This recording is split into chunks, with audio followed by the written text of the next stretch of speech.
Alright, so this is gonna be episode 5 of my deck profile videos for Brilliant Stars to Prismatic Evolutions. Um, I say Prismatic Evolutions, but I don't really think Prismatic Evolutions is a new format from Surgeon Sparks. I think because Prismatic Evolutions is just a special set, so it's not really intended to bring in a new format. So it's really just an extension of the Surgeon Sparks format, but it's still Prismatic Evolutions, right? So it's going to be episode 5. For this episode, I'm going to be covering a archetype that most people wouldn't even consider an archetype if you were to tell them that it was an archetype, right? So this is going to be about Blood Moon Ursaluna EX, right? So we've seen some decks from the Blood Moon Ursaluna, from Shrouded Fable, but in terms of decks kind of built around Blood Moon Ursaluna EX, we really haven't seen any yet. So this card has the ability Season Skill. Blood Moon, used by this Pokemon, costs colorless less for each prize card your opponent has taken. 260 HP colorless. It has the attack Blood Moon, 5 colorless energy. It's 240 damage. During your next turn, this Pokemon can attack. Right? So throughout Scarlet and Violet, we've seen a lot of basic EX Pokemon turn into archetypes. Decks like Miraidon, Roaring Moon, etc. But cards that aren't really like thematic cards, I would say, for the Scarlet and Violet era, haven't really been explored as archetypes. And Blood Moon Ursaluna is kind of unique in that it is a archetype that doesn't really have like a necessary like theme, right? So, you know, a deck like Miraidon, for example, you know, um, it's a lightning type Pokemon, so it's supposed to be built around other lightning type Pokemon. Roaring Moon is an ancient Pokemon, so it's built around other ancient Pokemon. But Blood Moon Ursaluna EX doesn't really have that same sort of restriction on it, that where you need to basically build it around certain Pokemon for it to work, right? It's kind of just in a league of its own, has a lot of freedom of expression, and so this card is very unique and very powerful as a result, right? So basically, how the attack works is for every prize your opponent has taken, the attack's cost goes down by 1 colorless, right? And since all the uh, costs of the attack are colorless, so for every single time your opponent takes a prize, up until their last prize, the attack cost goes down. So if your opponent has taken 5 prizes, for example, then this attack will be free, basically, right? So this is a very powerful attack. Also, I didn't read the effect of the attack. It says during your next turn, this Pokemon can attack. Right, so it's a very powerful attack, 240 damage, but it has the drawback of also after you attack, this Pokemon can attack next turn, right? So it's a pretty balanced card, I would say. Um, the way that it's been played makes it look like it's supposed to be played a certain way, but this video is gonna kind of cover sort of different ways that the card can be played that haven't been seen yet, basically. So we've seen this deck played in decks like Maridon. We've seen it played in decks like Lost Zone decks, um, and so on, right? It's basically been played like sort of like a Radiant Charizard that can be played in any deck since its attack can be used for any energy, right? Um, you know, it can work that way. The difference is between it and Radiant Charizard, if I were to make that comparison, is that since this attack can be used for any energy, it doesn't have the restriction of needing a fire energy for you to play it, right? So also it's been played in Lugia as well, which is very important because um Lugia is all colorless energy, right? So all special energy rather. Um yeah. The reason why this card is much different than Radiant Charizard is because it doesn't have the restriction of needing a fire energy to attack with it. So because of that, um, it has more freedom to be used in a myriad of different ways, right? So I'm gonna cover some of my lists for this format, some of the lists I've come up with, and sort of kind of showcase how this card can be used. It's, besides just being used as a way to just cheese out a prize in the late game, right? Because that's definitely not what the intention of the card was, right?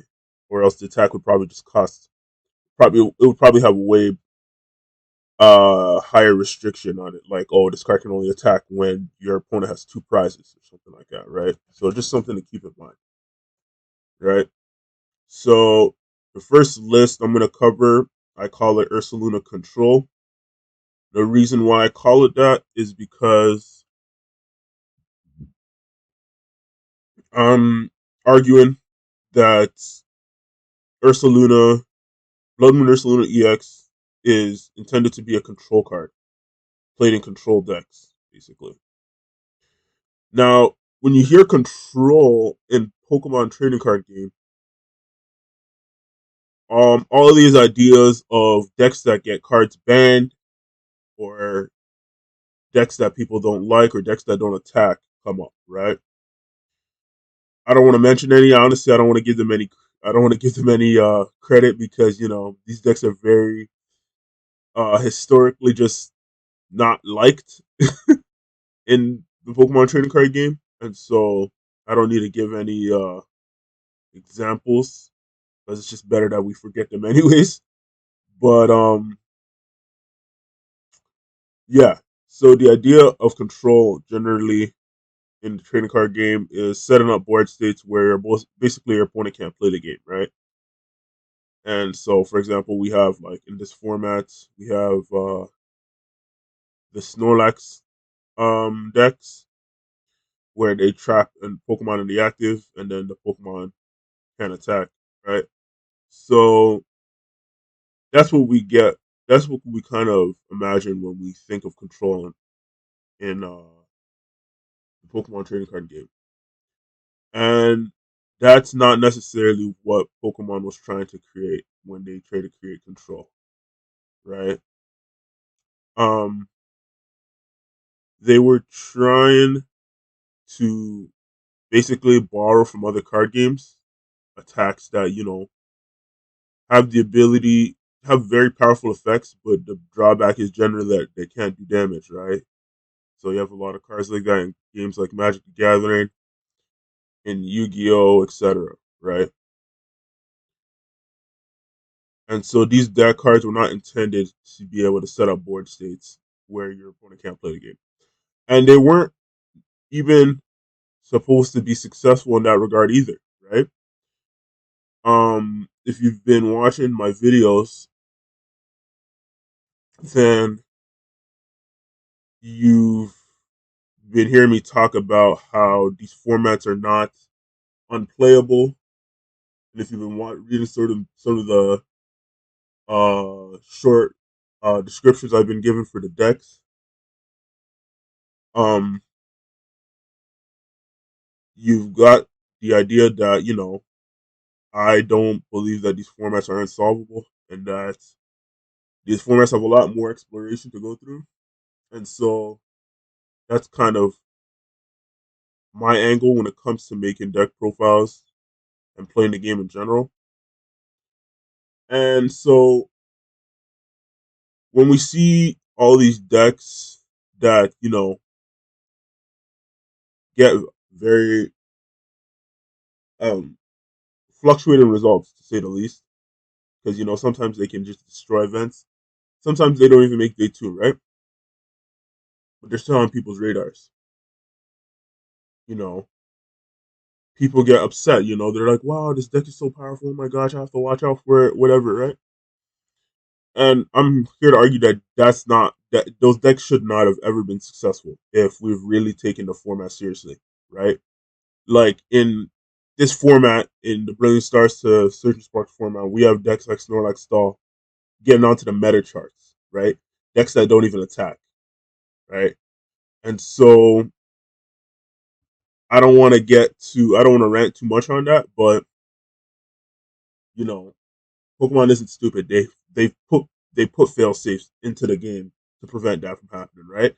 Like Snorlax gets countered by literally one card, which is the Minior from Paradox Rift, right? So the deck shouldn't even be seen play, because if people were taking their deck building seriously, right? So that's kind of the general idea, right? Like control isn't just set up a board state where your opponent can't play the game. You're trying to take prizes, and that's how you win, right? Mill, which is what it's called in across like card games, which is the mechanic where you discard cards from your deck,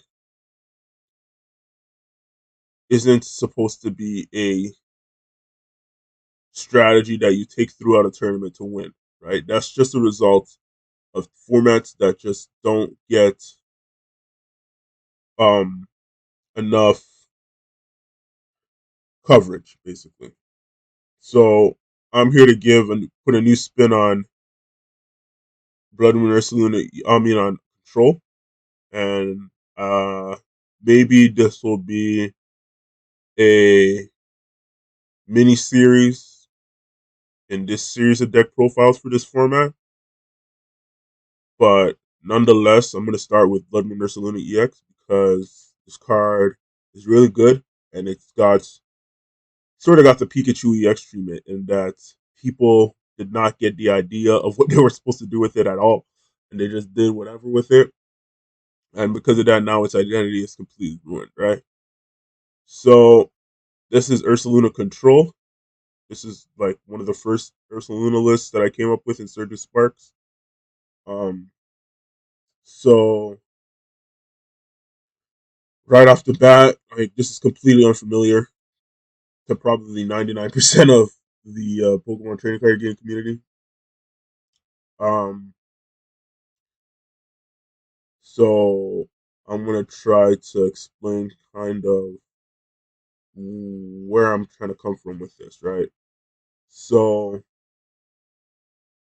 I'm not even gonna go through each card in depth. I'm just gonna really just try to explain how I even got to this, right? So we've covered Ursaluna EX, right? And how it's not supposed to be just some cheese card you attack when your opponent has two prizes left. And so what I'm trying to accomplish here is that I'm trying to set up very efficient attacks to basically get to the point where Ursaluna can just close the game, right? Because that's generally what Ursaluna is designed to do. Ursaluna is designed to basically whittle your opponent's board down to the point where it can just run hot throughout your opponent's whole board, basically, right? And if you've played the game Scarlet and Violet and you've played VGC,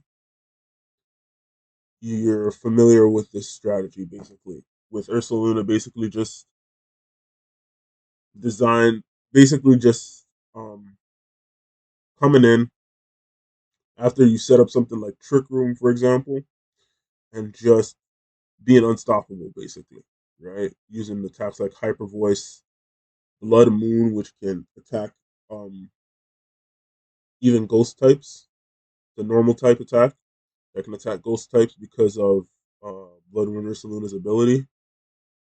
Um and so that's kind of what they were trying to go. That's what they're trying to do with the card, right? So if you played in Temporal Forces, you're kind of familiar with this card here, Maridon from Temporal Forces. Has the attack peak acceleration for a colorless energy. That's 40 damage.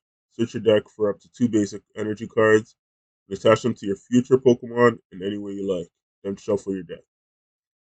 So when Temporal Forces came out, they printed another set of future and ancient Pokemon, and so they were just trying to give more support to future archetype. And Maridon was a card that got some um, play at some events because people were using it to charge up the Iron Hands EX from Paradox Rift. Right, so basically, it has the attack ampy very much for a lightning and 3 colorless. Does 120 damage. If your opponent's Pokemon is knocked out by damage from this attack, take one more prize card. Right. So people came up with the idea that instead of just attacking with MP very much, you'd set up damage with something like Maridon, and then you'd use MP very much to clean it up, basically, right? So that was kind of the idea that people came up with originally for this deck, and didn't really see any great success, but it was a pretty cool deck, right, when it came out, right? And then they comboed it with this card, Iron Crown EX, has the ability Cobalt Command. Attacks used by your future Pokemon, except any Iron Crown EX. Do 20 more damage to your opponent's active Pokemon.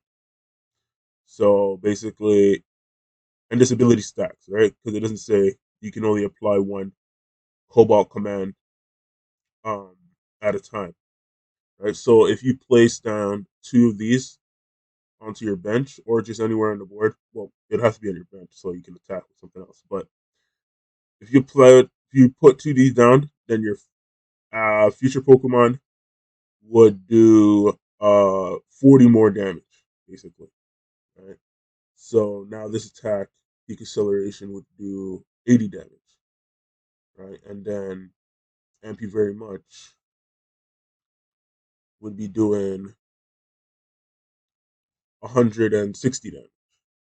Right. So this is a pretty cool combo. Very easy to set up.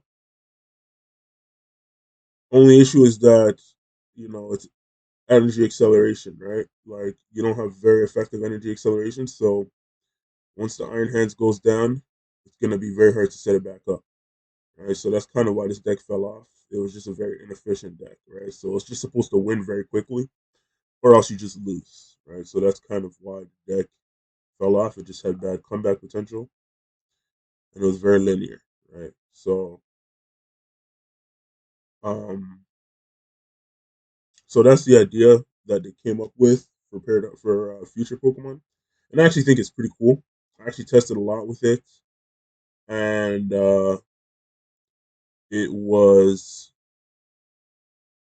I had a lot. I enjoyed a lot. I enjoyed it a lot. I came up with a lot of interesting concepts for future, and yeah, I probably tested more after rotation because I don't really think future is in a good spot right now. Not because it's not good, but because um,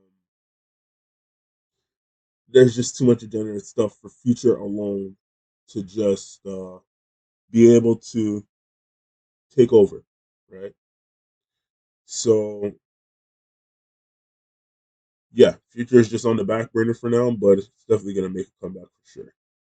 All right, so instead of just playing future, I decided to put it together into a control deck and sort of use its efficient attacks to set up a good board state for Blood Moon Ursaluna. All right, so that's kind of the idea with these Pokemon. So I play one of each future Pokemon just because it's not a future deck, so you don't need to have multiple copies. You can just set them up and then run with it, right?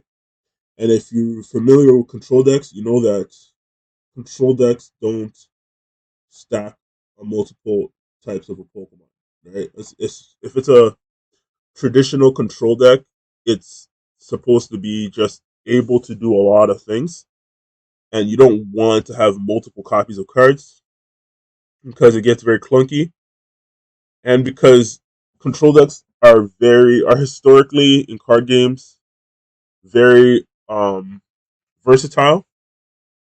So the idea is that you don't need to lean into one strategy too much.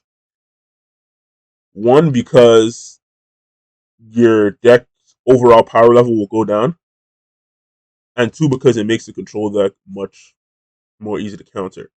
Right. So, for example, something like Snorlax, right? People thought they could just put together Snorlax and they could just take over tournaments because there was no counter. And Pokemon was like, well, guess what? We print the cards, not you. So then they printed Minior, problem solved, right? So that's the idea, right? You don't want to lean into one strategy because it makes the deck's power level go down, right? So play one Iron Leafs, has the ability Rapid Vernier. When you play this Pokemon from your hand onto your bench during your turn, you may switch it with your active Pokemon. If you do, you may move any amount of energy from your other Pokemon to this Pokemon. Then it has the attack Prism Edge for 2 grass and a colorless, 180 damage. During your next turn, this Pokemon can attack. It's 220 HP grass Pokemon. So basically, what this ability does is when you play it from your hand onto the bench, then you can switch it with your active Pokemon. Even if, and then it says if you do, you may move any amount of energy from your other Pokemon to this Pokemon. So if you've played other card games, when they use text like any amount or any like copies, extra, etc., it means you can just move. You can move zero if you want. So this ability lets you switch out your active just by playing this card on the bench, right? So this card is very powerful, particularly with Blood Moon Ursaluna EX, which is kind of the thing that kind of sparked me to even come up with this deck. Because since Blood Moon's Ursaluna's attack says during your next turn this Pokemon can attack, you can use this ability to just switch your Blood Moon to the bench. And then, if you're familiar with the card game, you know that once a Pokemon, if a Pokemon has a negative effect on it, or any like effect, like oh this card does this while it's in your active, you know that once the Pokemon goes to the bench, the effect goes away, right? So this card, comboed with the Iron Leaves, is a very powerful effect. And you could even move the energy off the Ursaluna if it's damaged, and you can use the Iron Leaves to attack, right? So it's a lot of combos that you can do with Blood Moon Ursaluna and Iron Leaves. It's really powerful, right? And so that's the first future Pokemon. Second one is Iron Valiant EX, 220 HP psychic Pokemon, has the ability Tachyon Bits. Once during your turn, when this Pokemon moves from your bench to the active spot, you may put 2 damage counters on one of your opponent's Pokemon.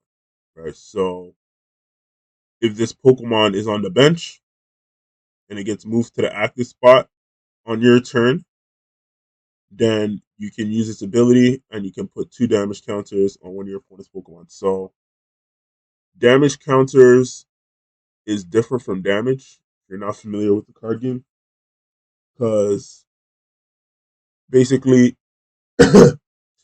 damage counters is sort of a way to balance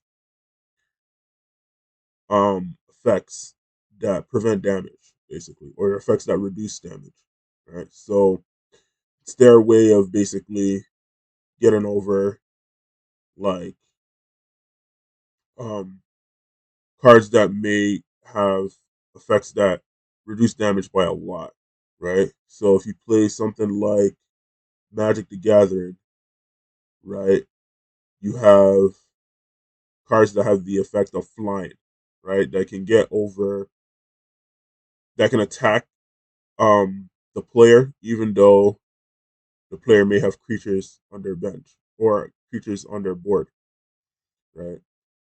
So this is kind of the similar concept with damage counters. It's just to prevent, um, it's just to counter stuff like that, basically, right? So damage counters would be something like reach, right, where reach can block flying, right? So that's Iron Valiant, and it has the attack Laser Blade for 2 psychic and a colorless. Does 200 damage. During your next turn, this Pokemon can attack. Right? So, very powerful card. Right? Has a very, it's very high maintenance for sure because you need to switch it out and stuff like that. But once you get it going, this card can really be devastating. Right? Then the last feature Pokemon is Iron Crown EX, like I mentioned already. It has the ability Cobalt Command. Attacks used by your future Pokemon, except in Iron Crown EX, do 20 more damage to your opponent's active Pokemon. Right? So then it has the attack Twin Shoulders from for Psychic and 2 colors. This attack does 50 damage to your opponent's Pokemon. This attack isn't affected by weakness or resistance or by any effects on those Pokemon. All right, so pretty interesting attack. It doesn't have, you can't hit it for weak. You can't hit active Pokemon for weakness, which is whatever because there's not really a lot of metal Pokemon that are weak to Psychic anyways. But it's just I guess they just gave this Pokemon this attack because they didn't want it to be played as like an attacker. So they just gave it a very, I wouldn't even call this attack weak. This attack's pretty strong. And I'll try to explain why. But they didn't want this card to be too powerful. So, they gave it a generally pretty situational attack. And this card attack really went under people's radar because when this card came out, um, there was still a very high prevalence of Lost Zone decks, and so in the Lost Zone decks, there was a Lost Zone archetype that played around Radiant Greninja, and so Radiant Greninja, if you remember, has the attack Moonlight Shuriken, which can do 90 damage to 2 Pokemon anywhere on the board. And so in a deck like Charizard, where you have 70 HP basics, you can just knock out your basics before you can get to set up, right? So when this deck came out, those decks were still kind of popular, and so a lot of people were playing Manaphy. Right? So Manaphy has the ability Bench Barrier, which prevents damage done to your bench Pokemon from attacks. Right? So a card like Moonlight Greninja wouldn't be able to attack your bench Pokemon. Right? But this attack reads that this attack isn't affected by any effects on those Pokemon. So an ability like Manaphy's Bench Barrier would well, it's not called Bench Barrier, it's called Water Veil, I'm pretty sure, but yeah, Wave Veil. An ability like Manaphy's Bench Barrier count as an effect, right? So if you use an attack like Twin Shuttles, then you would actually be able to attack through the bench barrier, which is kind of what it's called in the card game, just as abilities, bench barrier abilities. So this attack really went under people's radars because it was a way to counter that, right? So you could theoretically set up a board where you could use Twin Shuttles in a against a deck that has low HP basics, and you could take multiple knockouts without them being able to do anything, right? So this card really went under people's radars, and I'd like to see it played more, and so this is kind of my contribution to that. But yeah, this card's very powerful, and yeah, it's just been under people's radars. I don't know, right?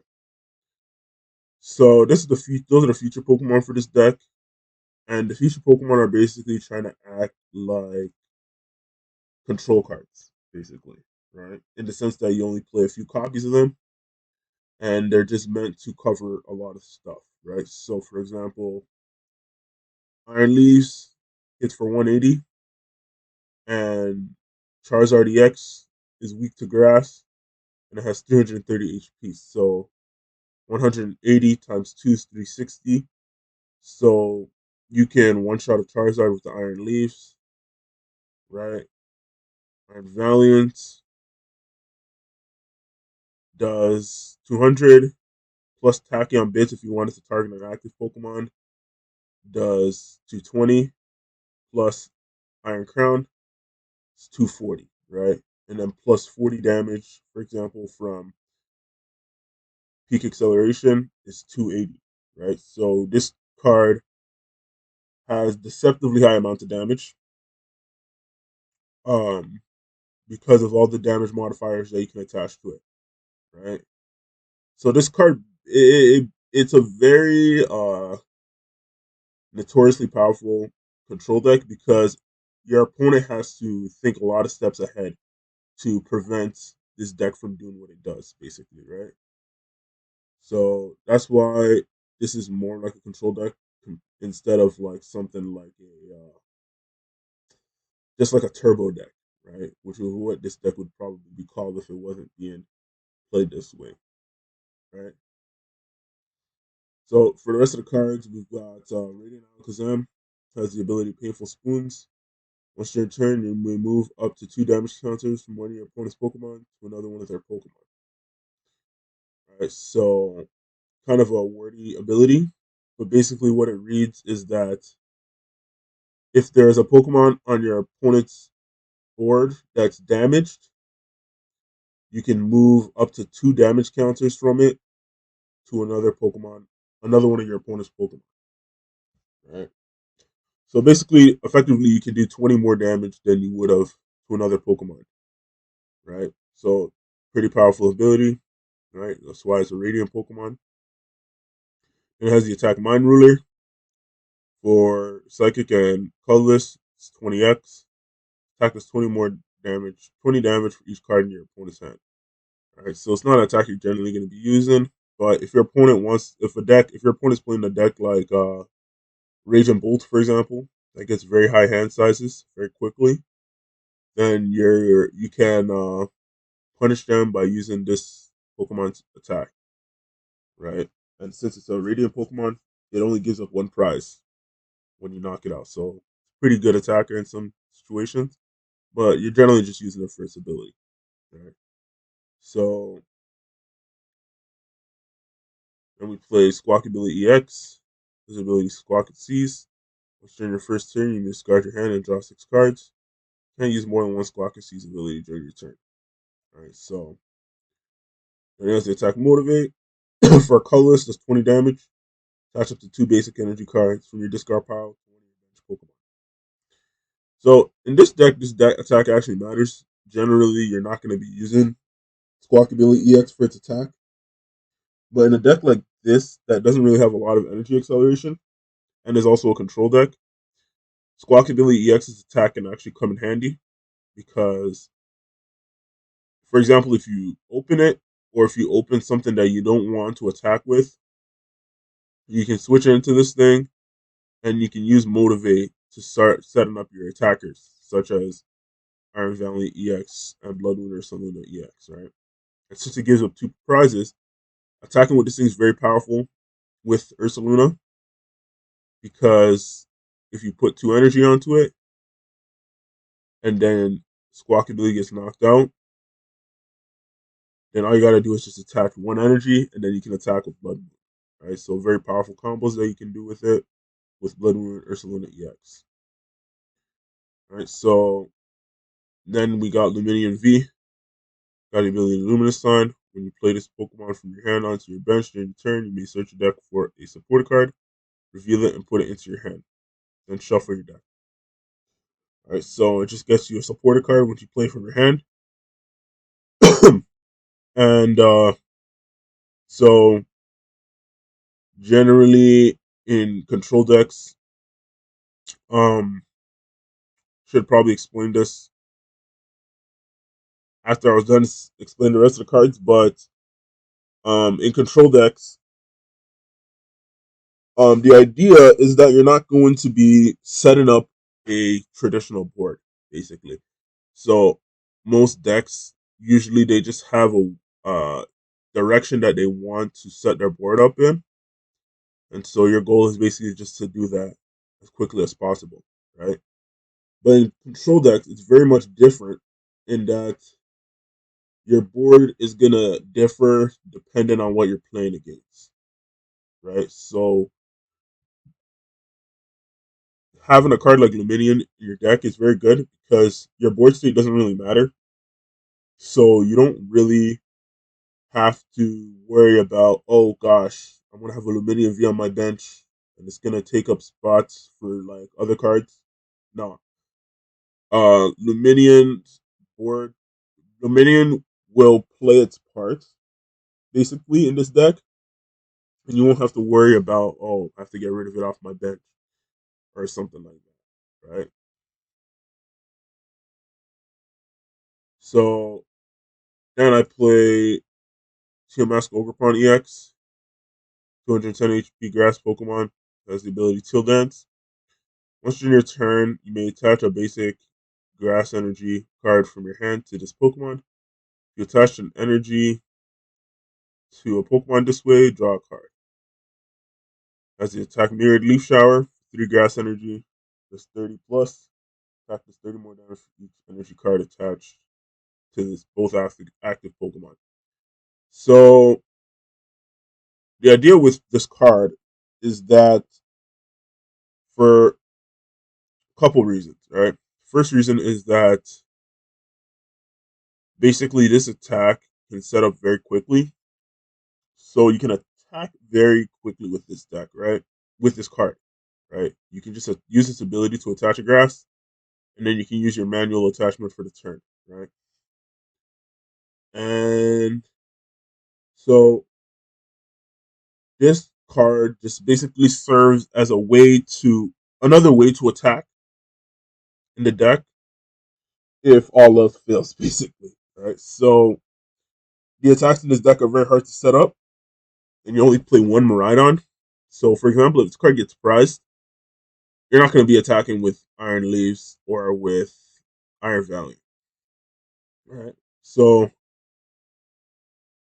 Ogre Pawn is just another way to attack in this deck to set up damage for cards like Iron Valiant and Blood Moon Ursaluna. Right. Another reason is that um, this card can put energy into play, a lot of energy into play. So, and their grass energy too. So, using this ability, you can basically use it to charge up Iron Leaves attack when it uses its ability, basically, right? So, if you have two energies on this Pokemon, and then you use Iron Leaves ability, then you can get this thing charged up in one turn, right? So combos well with a lot of cards. And when we get to trainers, you'll see sort of other things that trying to accomplish with this card too. So, but those are the general ideas with this card, right? Then we play Iron Bundle, 100 HP water Pokemon. It's got the ability Hyper Blower. Once during your turn, if this Pokemon is on your bench, you may switch out your opponent's active Pokemon to the bench. Your opponent chooses the new active Pokemon. If you do, discard this Pokemon and all attached cards, right?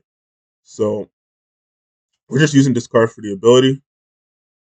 It's basically just a way to control the active spot, right? So if your opponent's trying to push Pokemon that you don't want to attack, then you can use this ability to basically switch those Pokemon out, right? Also, it's a future Pokemon, so you can attach energy to it using Miraidon, theoretically, and you can use the ability Rapid Vernier, right, to take the energy off, right? Last Pokemon we play is Bibarel, 120 HP, colorless Pokemon. Got the ability Industrious Incisors. Once during your turn, you may draw cards until you have 5 cards in hand. Right, so it's just draw support. I think this card is generally should be played in control decks for drawing support only, but we've seen it played in a lot of other decks as draw support, and that's fine because the card has very strong draw ability. So to each their own. But I played this deck because it's I think it should be played in control decks for draw support. So that's kind of what I'm going for here. Right. So that's the Pokemon line. Um, so we get to trainers. So for this deck, we play. So we're just gonna get right into it, actually, because these trainers are kind of all over the place. So um, yeah. So for supporters, we play for Arvin. Um, the supporter card reads: search your deck for an item card and a tool card, reveal them, and put them into your hand, and shuffle your deck. Right. So this deck plays a lot of items and a lot of tools. So this card you're gonna get a lot of value out of it. And so you just want to play as many as you can. So I play 4 copies. Right. Next supporter we play Iono. Card needs no introduction. Very powerful card. It's not going to be played too much, and especially in a control deck like this, you want to keep your hand. So this card's only really to make sure that your opponent can't just win off of big hand size, right? So play 2 bosses orders. Um, this deck really has it doesn't really have a very ambiguous attack to just exploit. So you want to play as many bosses as you can without getting too many into the deck. So play 2 copies, play 1 penny, put one of your basic Pokemon all attached cards into your hand. So this deck's basically just basic Pokemon except for the Barrel. And it's a control deck too. So this card is really mainly played in control decks. And since this deck is mainly just basic Pokemon, works really well with Ursaluna, right? And also it can pair well with Ursaluna's attack because Since it says your Pokemon can attack next turn, you can use this card to reset your active Pokemon, and then you can attack again with something else, right? We play 3 Surfer, switch your active Pokemon with one of your bench Pokemon. If you do draw a card until you have 5 cards in your hand. So this card is very powerful, has 2 effects, and it combos well with the whole deck because most of the attackers have the effect that they can attack on the next turn, right? So you can use this card to draw, and you can use this card to switch out your active, right? So very powerful supporter in this deck. Play 3 copies just so you can hit them, right? And we play 1 worker, right? Draw 3 cards, discard game, and play. So I'll kind of explain this card later. Um, the stadium that we play is Collapse Stadium. Kind of has a wordy effect. It says each player can't have more than 4 bench Pokemon. If a player has more than if a player has 5 or more bench Pokemon, they discard bench Pokemon until they have 4 Pokemon on the bench. The player who played this card discards first. If one more effect changes, if more than one effect changes the number of bench Pokemon allowed, use a smaller number. Right. So this card has seen some play, but this card's never really gotten the spotlight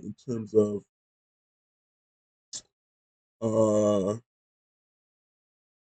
in terms of what it can do in decks, right? So this card came out in Brilliant Stars, so it was around when VMAXs were taken over, and they were like the main decks to beat. So when that card came out, people were playing it to basically um, use it to so basically if a VMAX got damaged, you can put it on the bench, and then if you have 5 bench Pokemon, you can use Collapse Stadium, and the VMAX, you can discard the VMAX Pokemon, right? So the VMAX Pokemon, all its damage goes away, and it goes into the discard pile, right? So this card, that was generally what how this card was used. Um, but this is sort of a new take on it with the same concept, just discarding damaged Pokemon, and also as a way to discard cards like Squawkabilly EX and Luminion EX, which we've seen before, right? So yeah, generally this card is used in this format in Charizard to discard like Luminion V and Rotom V, but in control decks like this card can basically be another way to heal Pokemon that are damaged, right? So that's kind of the concept I'm going for with this card. And so I played 2 copies, which is kind of a lot for Collab Stadium. So yeah, right. And so basically, what the idea is that you use Collapse Stadium to discard damaged Pokemon. Then you'd use Worker to discard the Collapse Stadium so you can get back your bench, right? Because generally in a control deck, you want to have as much bench space as possible, so you don't want to keep this card around, right? That's the general idea with this card. And combos with like a Bravery Charm, it's a tool card. Basic Pokemon this card is attached to gains 50 HP, right? So card like Blood Moon Ursaluna, which has the highest HP in this deck, has 260 HP. You give it a Bravery Charm, has 310, right? So that's like Gardevoir EX, right? Which is a pretty hard Pokemon to knock out, except this card is fighting weakness. And there's basically no fighting Pokemon that are meta in this format. So 300 HP Pokemon, 310 HP Pokemon with no weakness, it's pretty tough, right? Usually not going to be able to knock that out on one hit. Right? So play 1 Super Rod, shuffle up to 3 in any combination of Pokemon and basic entry cards from your discard pile into your deck. right? So this card combos with cards like Maridon. If you have to use Maridon's attack more than once per game, you want to have energy in your deck, so play Super Rod so you can facilitate that, right? You also have a lot of one-ofs in your deck, so you don't want to not be able to get them back, right? So play one Super Rod, and you also play two Night Stretcher. This card's very good in this deck because, again, you play a lot of one-ofs, and you also can get energy back for attacks like Maridon's attack, Blood Moon Ursaluna's attack, and for Mask Ogrepon's ability. So play one Power Pad, shuffle up to two supporter cards from your discard pile into your deck. So this deck plays a lot of powerful supporters, and so your games are going to be pretty long. So you want to be able to play Power Pad to get your supporters back. And generally, control decks, if Power Pad is in format, you want to be using it because you're not going to be playing. You generally do not play a lot of copies of the supporters that you're using. So Power Pad is just usually pretty good in control decks. Usually play two, but those are more for like heavy control decks that your opponent doesn't get to play the game. This one your opponent does get to play the game, and that is in your favor actually. So you don't need multiple copies of Power Pad, right? Um, and then for the other tools, play four copies of Future Booster Energy Capsule. This card reads, this future Pokemon this card is attached to has no retreat cost. The attacks it uses do 20 more damage to your opponent's active Pokemon. So this card is very powerful. The reason why it only applies to future Pokemon. And this card just combos so well with the whole deck because Pokemon giving your Pokemon free retreats, especially with attacks like Prism Edge and Laser Blade. You can just retreat the Pokemon out afterwards, and then you can use something like Surfer, put them back into active, and they can attack again. Right. So play four copies just so you can use them throughout the game because you're going to be using these Pokemon a lot, especially Miraidons. So you just want as many as possible. Right. And for the E spec, play Scramble Switch. Switch your active Pokemon with one of your bench Pokemon. If you do, you may move any amount of energy from the Pokemon you move to your bench to the new active Pokemon. So again, a lot of attackers in this deck that can attack on their next turn. So Scramble Switch is very good to switch attackers basically. So I feel like this is the A spec for this deck that's very good. The last tool card is Counter Game. You have more prize cards remaining than your opponent. The attacks of this Pokemon this card's attached to cost colors less. So this card is very powerful. Combos with Blood Moon Ursaluna so that you can basically use this attack for one energy earlier, basically. So if your opponent's at like four prizes, then you can attach this to Blood Moon, and now this attack costs two energy instead of three energy. Right. Then for the search cards, we got four Nest Balls. We got three Ultra Balls. So we don't need four Ultra Balls because this deck's basically just basic Pokemon. And so we only place three because you basically only need to hit it once. So you can get your Barrel out. And Barrel is just going to get you everything you need. So you don't really need too many Ultra Balls. All right. So that's the trainer cards. For the energy, play three Psychic, six Grass, and two Double Turbo energy. All right. So Double Turbo reads, as long as this card is attached to a Pokemon, it provides double colorless energy. The attacks of the Pokemon this card is attached to do 20 less damage to your opponent's active Pokemon. To your opponent's Pokemon, actually. So even if you attack the bench, it does 20 less too. Sorry. So this card, you play it in this deck so that you can attack with Blood Moon Ursaluna earlier, basically, right? So this deck is definitely a very um. There's a lot of ways of putting it, but this deck is very avant-garde for this format, right?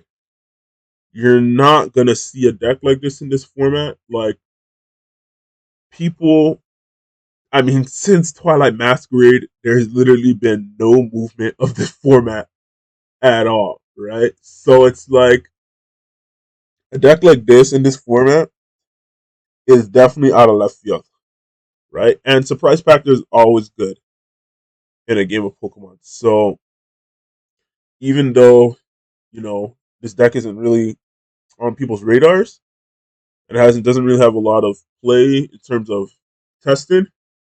Just the surprise factor alone is just what gives this deck an edge, right?